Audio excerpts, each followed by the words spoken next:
Padulong mi sa among adtuanan sa isa ka naman.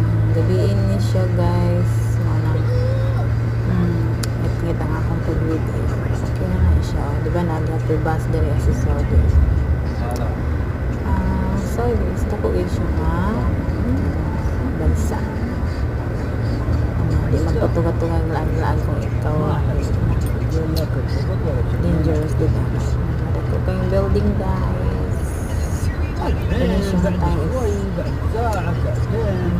padulong ni sa it's Bernice ni siya padulong ni sa maag ni siya.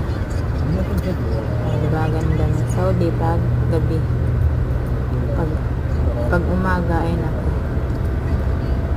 tahimik, gabi ang maingay dito kasi hindi maingay.